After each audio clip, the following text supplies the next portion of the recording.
Hello, എല്ലാ കൂട്ടുകാർക്കും പുതിയ വീഡിയോയിലേക്ക് സ്വാഗതം. അപ്പോൾ ഇന്ന് നമ്മൾ ബ്രേക്ക്ഫാസ്റ്റിൻ്റെ റെസിപ്പിയാണ് ചെറുതായിട്ടൊന്ന് കാണിക്കുന്നത് കേട്ടോ.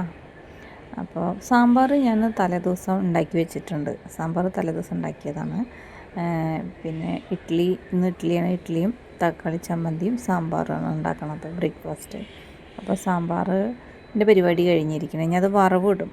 അത് നമ്മൾ എന്നാ കഴിക്കുന്നത് വെച്ചെങ്കിൽ അന്നാണ് ഞാൻ വറവിടുക. ഞാനപ്പോൾ കുറച്ച് തിരക്കിലായിരുന്നു കേട്ടോ. ഞങ്ങളെ ഫ്ലാറ്റ് മാറി മോൻ്റെ സ്കൂളിൻ്റെ അടുത്തേക്ക് അവിടേക്കായിട്ടാണ് ഫ്ലാറ്റ് എടുത്തിട്ടുള്ളത്. അപ്പോൾ അതിൻ്റെ തിരക്കിലും ഭയങ്കര ബിസി ആയിരുന്നു ഞാൻ.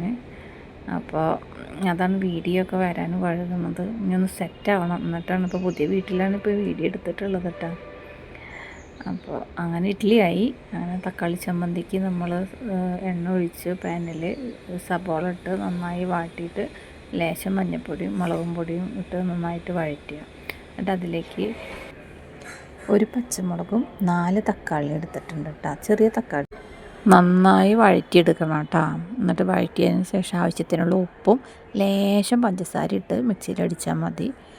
അപ്പോൾ തക്കാളി ചമ്മന്തി റെഡിയായി. അത് വറവിടണമെന്നുണ്ടെങ്കിൽ വറവിട്ടാൽ മതി. ഞാൻ വറവിടാറില്ല.